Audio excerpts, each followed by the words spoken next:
June the 12th, 1972. One of the newest members of American Airlines fleet is in Detroit, Michigan. John, Paige. Flight 96, a brand new DC-10, is getting ready for takeoff. Captain Bryce McCormick and co-pilot Paige Whitney have been in the plane for hours. Back there, so when we're in flight, if you can get a chance just to look at that. Detroit is just a stopover on a flight from LA to Buffalo and then to New You York. got there? You ready to try one, Paige? All right, sir.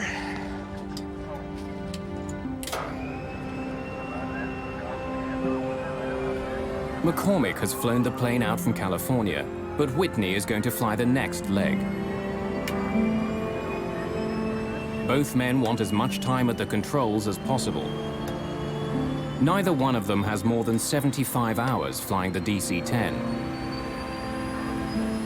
Few pilots have more. There simply aren't enough of the planes in the air. In 1972, the DC-10 had just been introduced. The plane is the latest advance to passenger jets. Its style and its size set it apart from other airliners. The McDonnell Douglas Corporation has spent more than $1 billion developing it. In the late 60s, there was a race going among the three major manufacturers of jetliners, McDonnell Douglas, Boeing, and Lockheed, to see who could get the first jumbo out.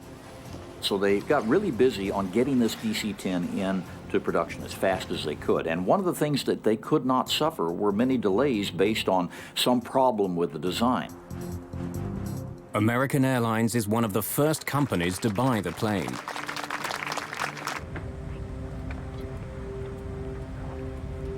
Flight 96 is one of those planes. Just the fifth DC-10 ever built.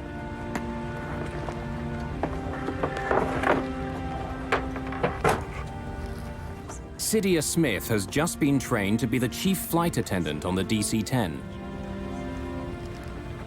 I was excited because it was one of the first jumbos that we had. And I was going to have the opportunity to fly number one, which is what I always wanted to do on a big jet.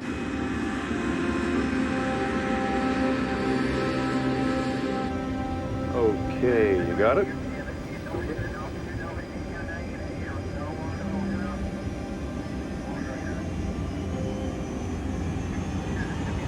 Hand on the wheel. I got you.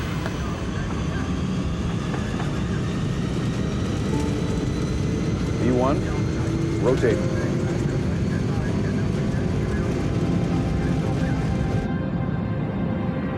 Just after 7 in the evening, Flight 96 lifts off from Detroit Airport.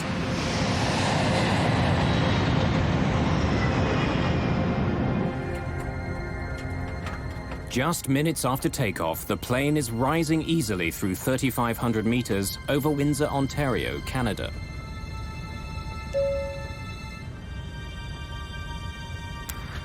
I was sitting in my seat, and the captain had turned off the fasten seatbelt sign, and I was making my way to the galley, and I had to go sort of downhill because we were climbing to go to the galley to turn on the coffee.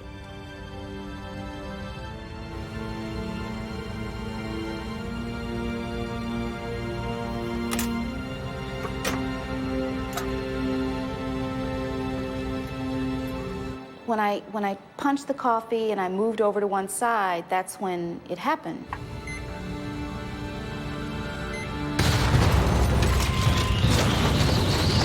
I remember falling over because the plane was like this, but all of a sudden it just went like this.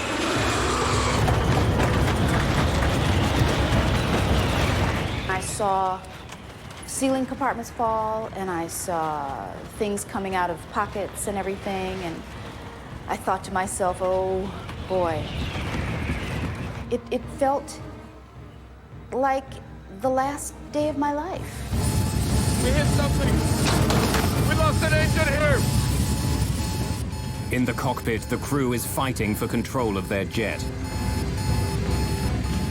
The throttles which control the three engines have snapped to idle. The plane loses almost all its thrust. The huge jet begins slowing down. The plane immediately took a huge drop. And the next thing that happened was I was hit in the face with a piece of the plane. My husband was frantically trying to find a stewardess to give me something to put a pressure on my face to stop the bleeding. Let me have it! McCormick takes over control of the plane. He and Whitney wrestle the jet level. But Flight 96 has been badly damaged. Have we got hydraulics? No, I've got full rudder here. The rudder on the tail, which controls the direction of the jet, is jammed to the right. That's forcing the plane to swing dramatically in that direction. While McCormick fights to turn his damaged plane back to Detroit, Cydia Smith is shocked to see a gaping hole in the floor of the main passenger cabin. People were asking me, what to do, and I knew that I didn't know what to tell them. Smith has been able to account for all of her passengers. But flight attendant Sandra McConnell is missing. Sandra! Can you hear me? Sandra, where are you? And finally, I saw her come out of one of the bathrooms. McConnell has to cross the hole in the floor to move to safety.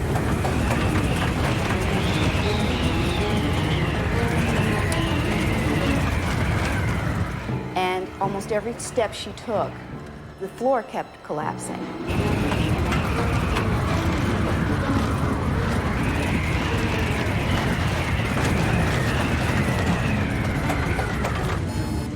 The crew brings up power to the engines on the wings. But the third engine on the tail stubbornly refuses to respond.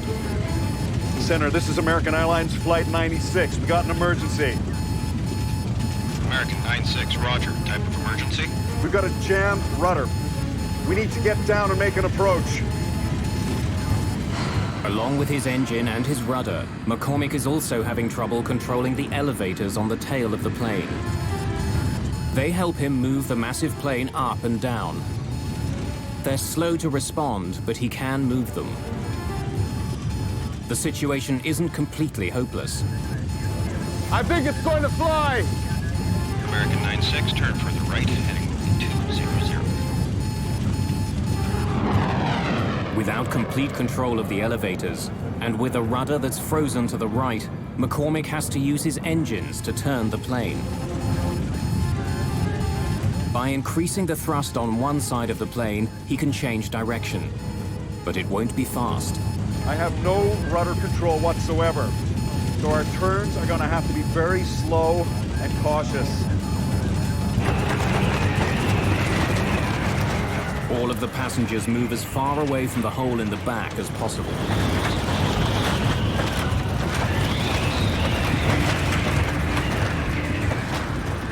But apart from the cut to Loretta Kaminsky, so far there are no other serious injuries.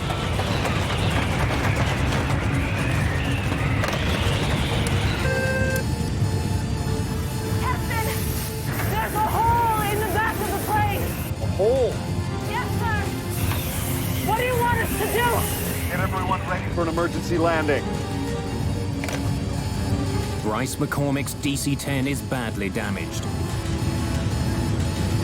The lives of everyone on board now depend entirely on his ability to land a plane that can barely fly.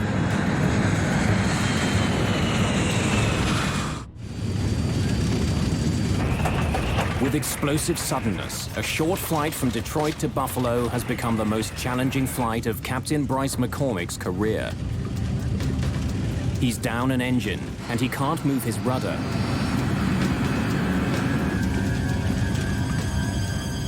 As he heads back to Detroit, McCormick begins to slow his plane down so it can land safely. But when he does, his plane begins falling dangerously fast. Ideally, McCormick should be descending at 700 feet a minute. But now he's falling more than twice that fast. 1,600 feet per minute. What's the sink rate? Sink rate, 1,600! At this rate, McCormick will crash well short of the runway. He increases power to his engines to slow his fall. Sink rate, 700. McCormick has slowed the plane's descent to 700 feet per minute. But to do that, he's had to increase his forward airspeed, which means he'll be landing far faster than usual. For the first time since the beginning of the crisis, McCormick talks to the passengers. Ladies and gentlemen, this is your captain speaking. We've had a small problem, but the plane is under control now, and we're heading back to Detroit for an emergency landing. Bryce McCormick was as calm as if he were welcoming you on the plane. As the plane nears the airport, flight attendants ask passengers to remove their shoes and any sharp pieces of jewelry. They had to take off their shoes and glasses. We collected everything in a blanket.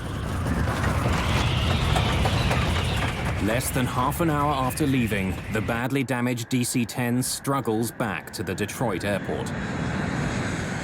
The few minutes that it took to get back to Detroit were the longest minutes that I will ever remember spending on an airplane, because we were sure that we were not going to survive.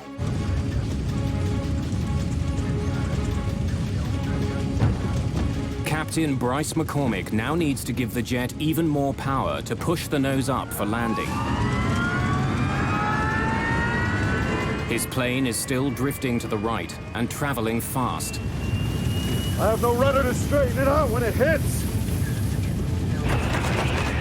The DC-10 with 67 people aboard roars toward the runway at almost 300 kilometers an hour.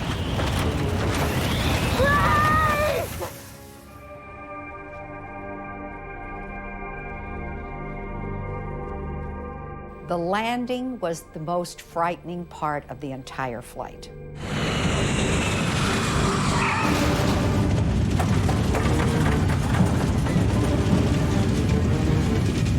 When the plane hits the ground, it begins veering hard to the right. Once the plane landed, it seemed like we just went on forever. I mean, it was just forever. One set of landing gear wheels runs off the runway and through the grass.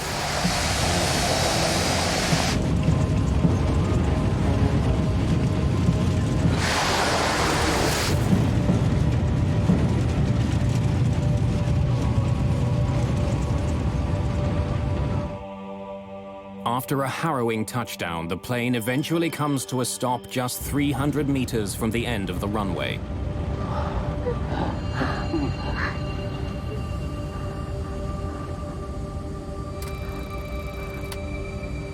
Okay.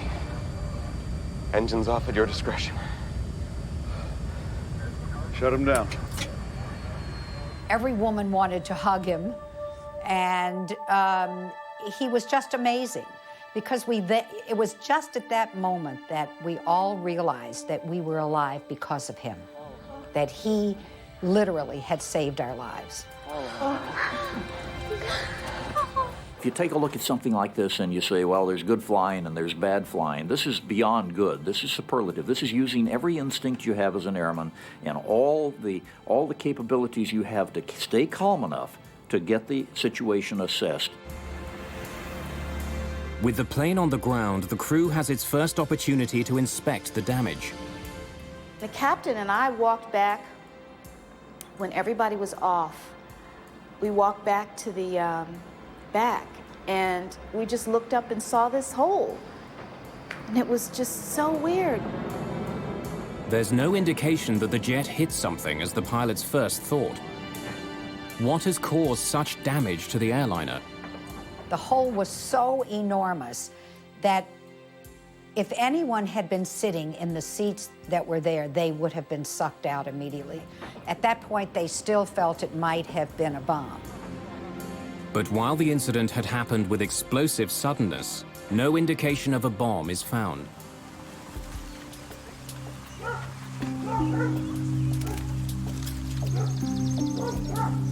As investigators begin their work, they discover that not all of the DC-10 is at the Detroit airport.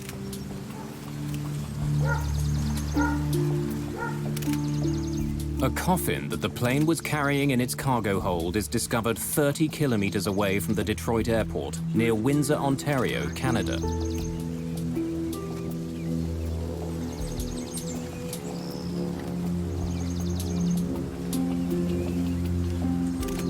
Investigators also find the plane's rear cargo door. Doors are not supposed to fall off airplanes, especially since it was a rather new airplane. You would not expect something like that to happen. When they examine the cargo area of the plane, they discover that the very design of the door makes it a potential weak spot. These don't look like they... Most doors on a jet open inward.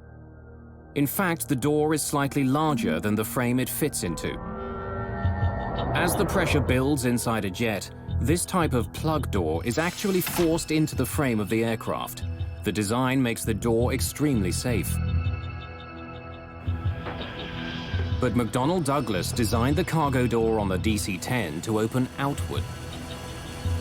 That decision was made to increase the amount of storage space on the plane. When it's closed, hooks on the DC-10's door grab hold of a bar on the plane's door frame. To make sure it's closed, baggage handlers push down on a lever, which drives locking pins through the hooks, which hold them in place.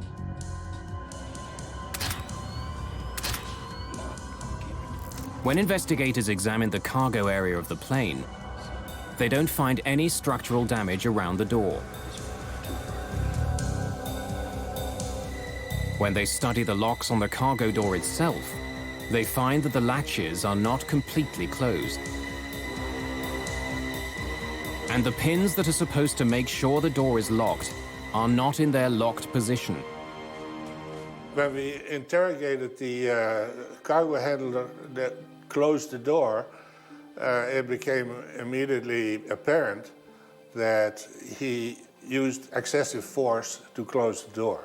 And in fact, he said he had to use his knee to get the door handle to go flush. Investigators make a frightening discovery. It's possible to close the lever on the outside of the door, even if the hooks and locking pins are not in the closed position.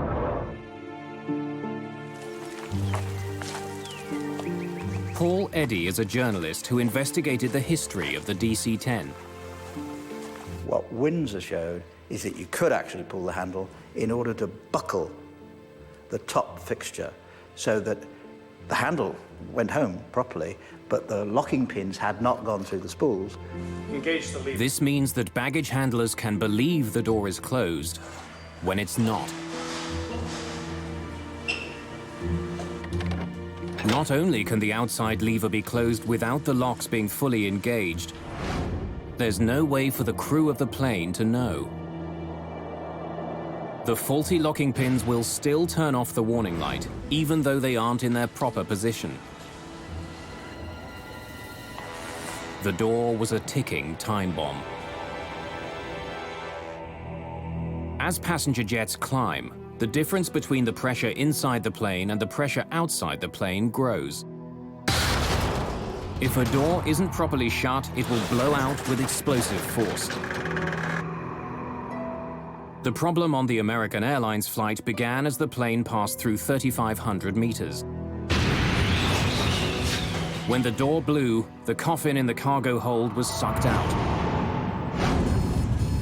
When the air pressure inside the plane was released, anything that wasn't firmly attached was pulled out of the airliner. It's a really startling thing if you're not expecting it. What you've got is a lot of air stuffed inside this pressure vessel that now wants to get out.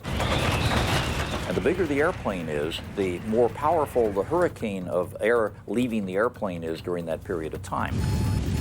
By itself, explosive decompression does not make a plane unflyable. So why had Captain McCormick experienced such difficulties controlling his jet?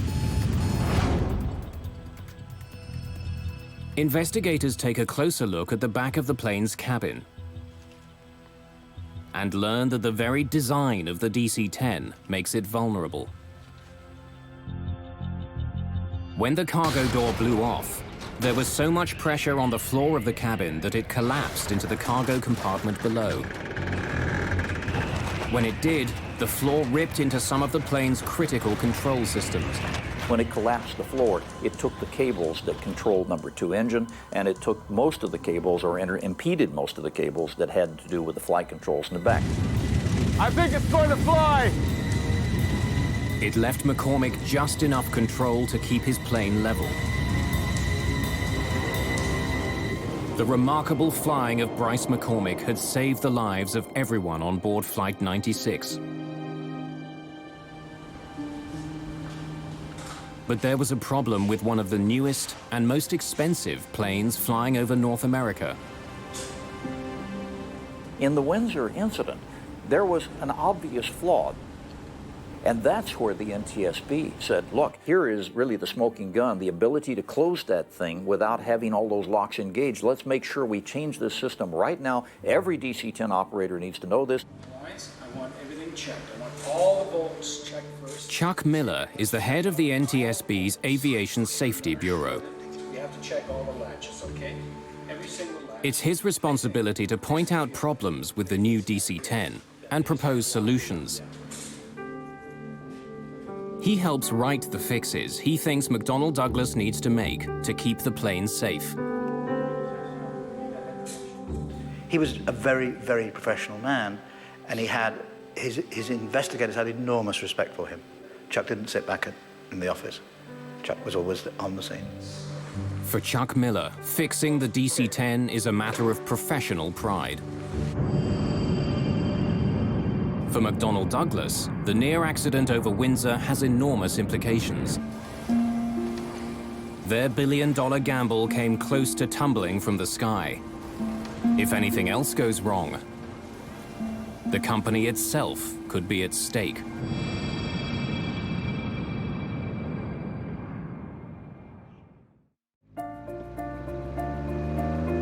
March the 3rd, 1974. A perfect spring-like day in Paris. It's been almost 2 years since a DC-10 came close to crashing near Windsor, Ontario. Now more than 50 of the new planes are flying around the world. One of them, Plane 29, is owned by Turkish Airlines. Normally, the last leg of this trip from Turkey to England wouldn't be very crowded. But today, the DC-10 is filling up fast. People are squeezing into seats throughout the plane. A strike at a British airline has passengers scrambling for any flight back to London. Wendy Wheel is one of many last-minute additions to the flight. A model, she's returning home after a shoot in Spain.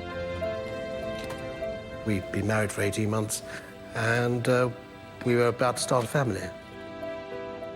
I believe the secret of her success for modeling was not just that she was a very attractive girl and good model material, but she was generally liked by all the photographers because she had such a pleasing, lovely, light personality. With all the new passengers boarding, the flight is a little behind schedule. And it's not only the crew who are waiting. At the back of the plane is baggage handler Mohammed Mahmoudi. With all the new passengers, he's not sure if there are any more bags to load. C'est tout. Vous êtes fini. Bien, j'ai l'affaire. Not expecting any other luggage, Mahmoudi locks the rear cargo door.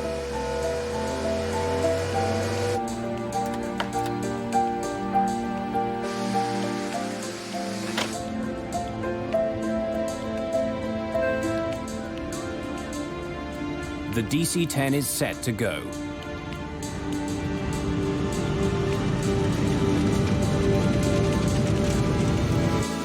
Just after 12:30 in the afternoon, THY Flight 981 lifts off into the skies above Paris. London is less than an hour away.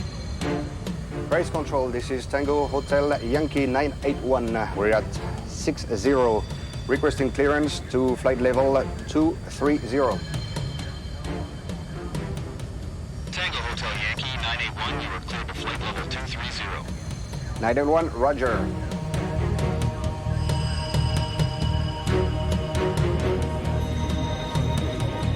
As it flies away from the airport, the DC-10 continues to gain altitude.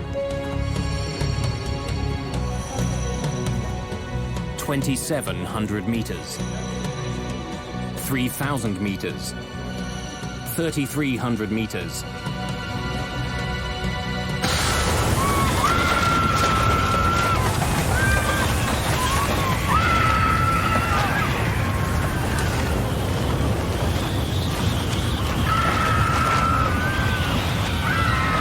The huge jet shudders and banks to the left.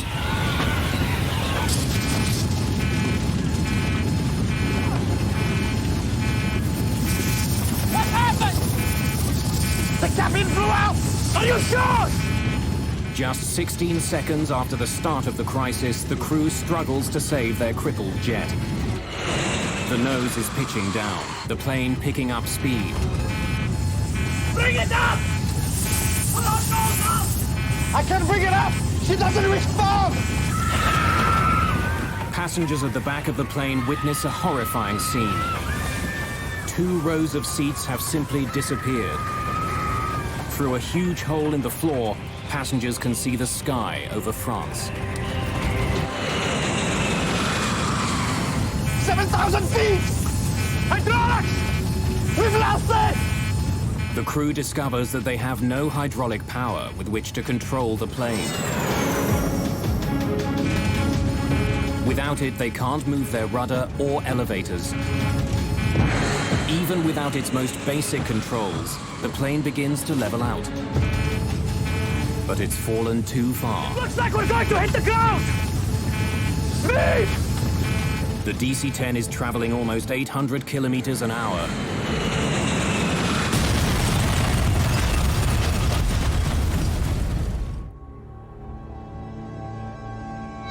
The flight from Paris to London never even makes it to the English Channel. Just 9 minutes after taking off, Turkish Airways Flight 981 becomes the worst plane crash of all time.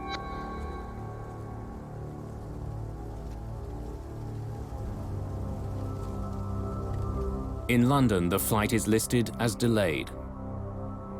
The news of the crash comes out slowly. I went to the ticket office kiosk and I asked what has happened to the flight, and instantly the look on the gentleman's face behind the counter told me something was wrong, instantly. There's barely anything left here that's recognizable as being a part of an aircraft. I looked on the television and I just thought, well, I just hope she's dead, because I just saw the carnage of the forest in Senlis, and it was like looking at a First World War trench movie. Flight 981, carrying 346 passengers, virtually disintegrates on impact.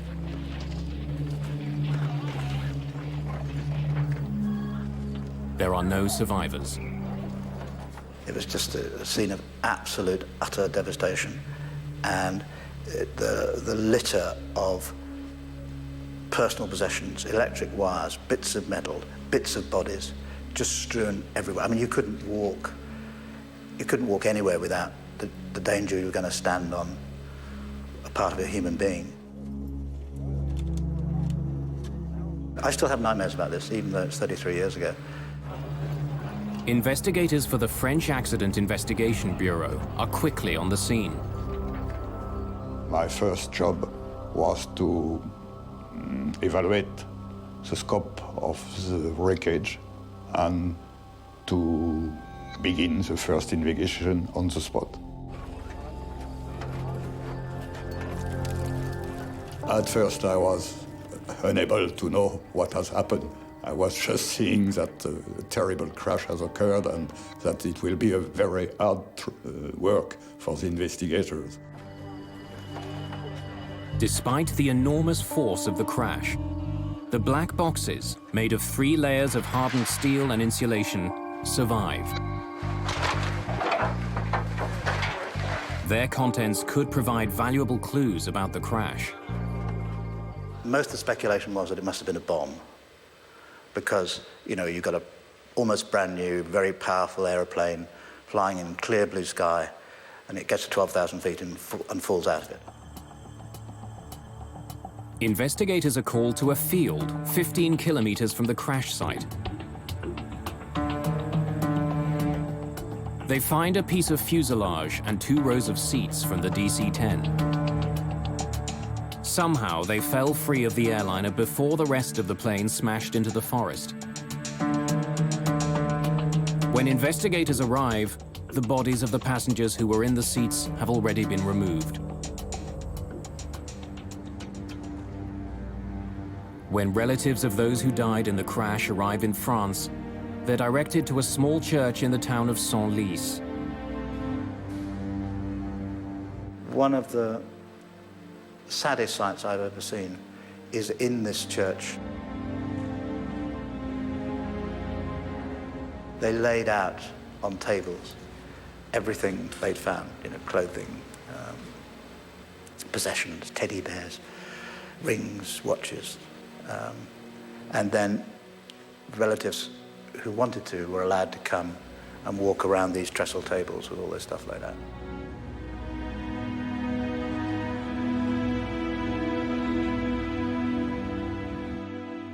They produced a little packet with my wife's wedding ring and rings, engagement ring. It was all pretty battered up, so you could imagine the thoughts that went through my mind.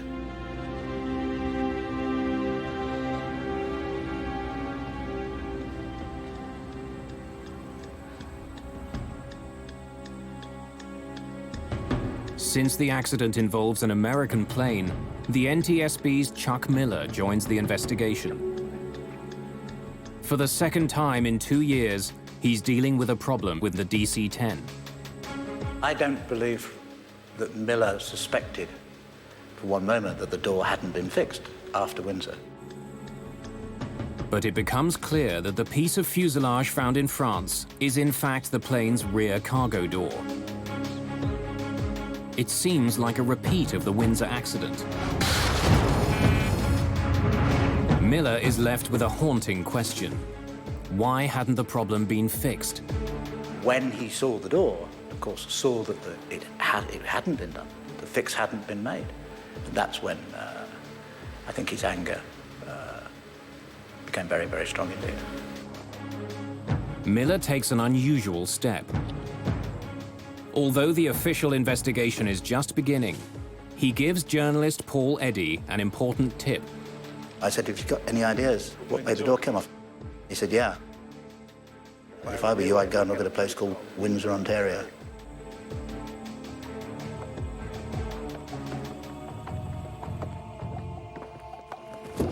Hello.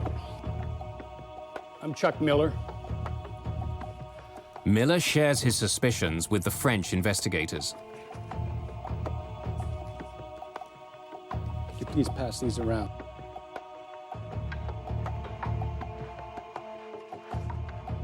These were taken on June 12th, 1972, right after the incident. We have asked for the report on the Windsor accident, and our American colleagues were also volunteers to give us a lot of details. Now, we had an American Airlines flight from Detroit to Buffalo have its cargo door blow off. And he has been very frank and had explained what he was thinking of the Windsor accident. After all the work done during the American Airlines investigation, had something been overlooked? Was there another problem with McDonnell Douglas's enormous plane?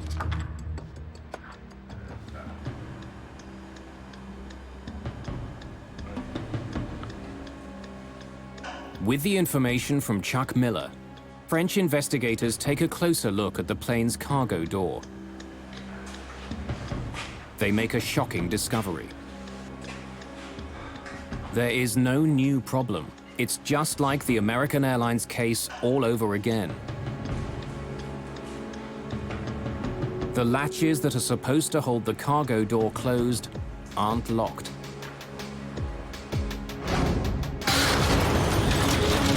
And since 2 rows of seats were sucked out of the DC-10 over Paris, it's clear that the floor on the plane collapsed, just as it had in Windsor. It looks like we're going to hit the ground! I can't bring it up! In fact, when investigators listen to the cockpit voice recorder, they find that the Turkish flight crew had even less control of their plane than the crew of American Airlines Flight 96. We need to get down and make an approach. I think it's going to fly! Over Windsor, Bryce McCormick was able to recover his plane and land it. But in Paris, all the hydraulic systems were destroyed. We've lost it! The hydraulic fluid helps crews move the rudder and elevators on the tail. Not being able to control them meant the crew couldn't keep their plane in the sky. The basic problem was the Paris flight was much heavier in terms of the number of people on board. The floor, when it collapsed with such a tremendous amount of pressure that it literally severed all the cables and control to the back. They had no hope after that point. You and each of you solemnly swear that the testimony you're about to Shortly after the crash of Turkish Airlines Flight 981, Chuck Miller is back in the United States. Our first witness this morning is Mr. C.O. Miller, Director of the Bureau of Aviation Safety of the NTSB. This time, he's facing questions from American senators. A potentially catastrophic design defect. A special hearing begins to find out how a problem that was identified in 1972 could bring another plane down 2 years later. Of course, our understanding up to this time, they all had been. What you've got to now discover is why wasn't that door fixed? Why would a major, venerable, mighty American corporation deliberately do something like this? Less than a month after the near crash over Windsor, the NTSB had made 2 very specific recommendations. Miller and his investigators recommended that a change be made to the locking mechanism. Engage the lever. They wanted to make sure that it was physically impossible for baggage handlers to close the lever without the locking pins being in place. They also suggested that vents be put into the floors of all DC-10s. This would rapidly allow the pressurized cabin air to equalize without collapsing the floor. But in the 2 years since the accident, neither one of these recommendations was implemented. There is a fundamental problem at the heart of aviation safety, and that has been in the United States for a very long time, and that is that it's the job of the NTSB to discover what's happened and to come up with recommendations as to how to prevent it happening again, but it has absolutely no authority to implement them. The NTSB does not have regulatory authority. They have to turn to the FAA, as they did, and say, we want these things done. And that's where the system went wrong. If the FAA, the Federal Aviation Administration, issues an airworthiness directive, planes are pulled out of service until the proper fix is made. But as serious as the problems on the DC-10 were, no airworthiness directive was ever issued. A so-called gentleman's agreement between the head of the FAA and the head of McDonnell Douglas stopped it from happening. The gentleman's agreement is the root cause of Paris. There is no question that if an airworthiness directive had been issued, as it should have been after Windsor, Paris would not have happened. It was an entirely avoidable accident. McDonnell Douglas assured the FAA that it would fix the problem voluntarily. An airworthiness directive would cast a shadow on the still fledgling DC-10.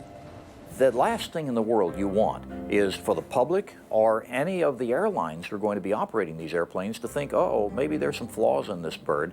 And so an airworthiness directive, especially one that requires you to go back and re-engineer something, is a really horrific thought for a manufacturer.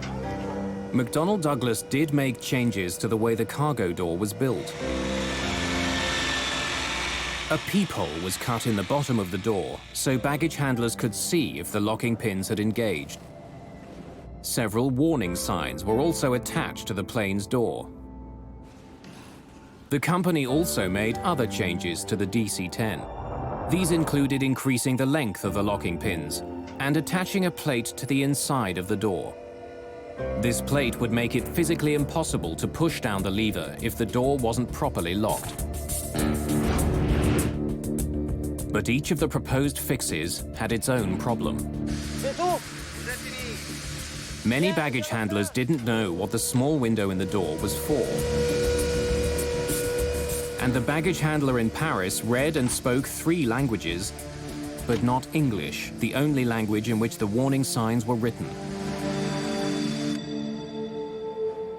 The support plate that was supposed to be installed in the door was never attached to the jet that crashed in Paris. Papers confirming the completion of the work are also uncovered. But no matter what the paper trail says, the fix was never made. Again, the problem is you don't have an independent FAA inspector coming along to look and see it and then put his stamp on it, because it wasn't an airworthiness directive. In the years following the Turkish Airlines crash, an enormous flurry of lawsuits are filed in California. The tragic story of the DC-10 has one more surprise in store.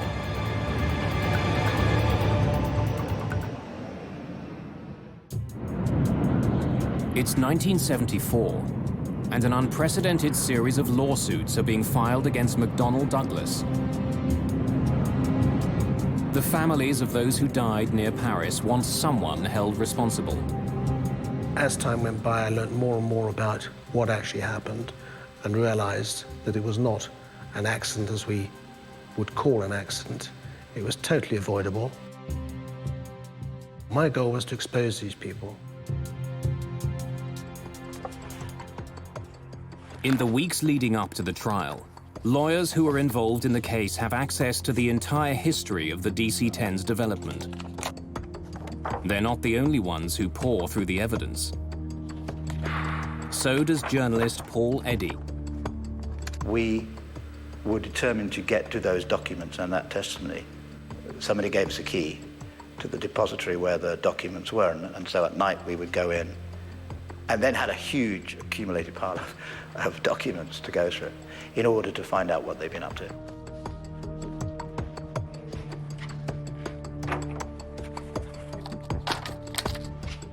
Reading through the immense pile of paper, Eddy makes an incredible discovery. A memo written by Don Applegate, the director of product engineering for Convair, the company who'd built the cargo door for McDonnell Douglas.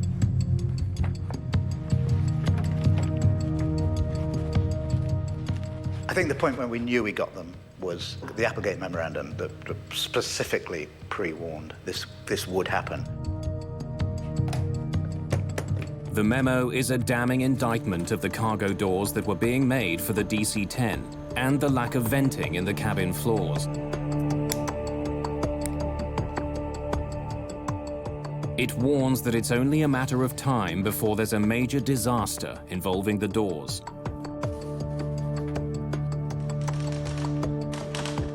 The airplane demonstrated an inherent susceptibility to catastrophic failure when exposed to explosive decompression of the cargo compartment.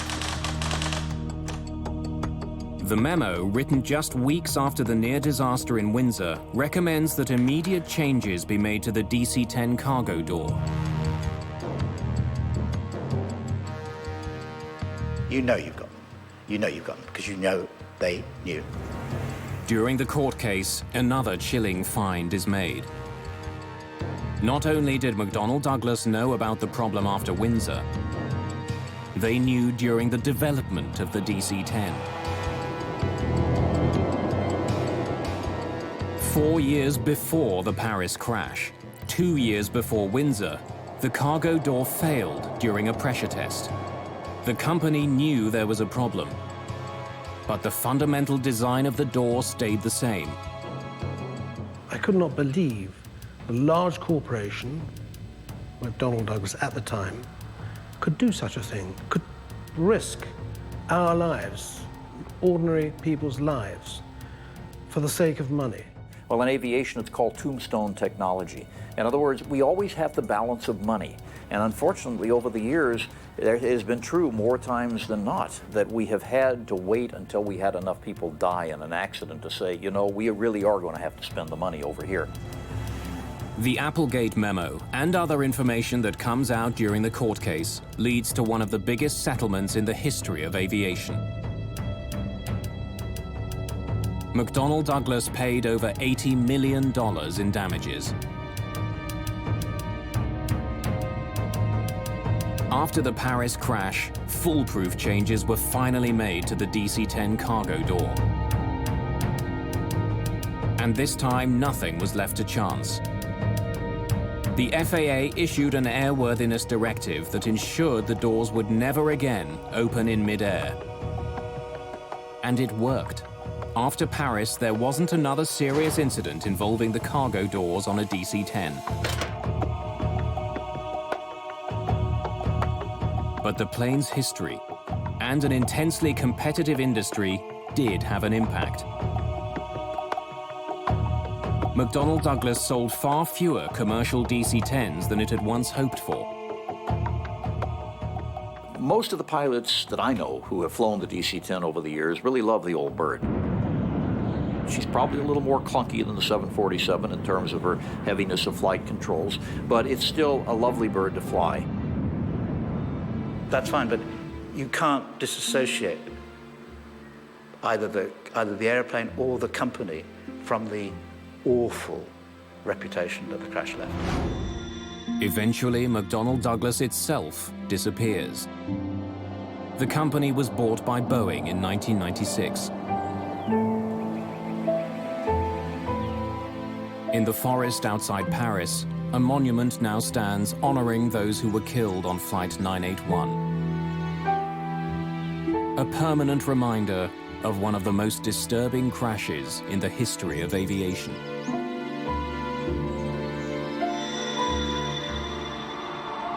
You never forget. And I've gone on to lead my life for 30-odd years, but I've never forgotten. People to this day will think it was an accident, and it wasn't.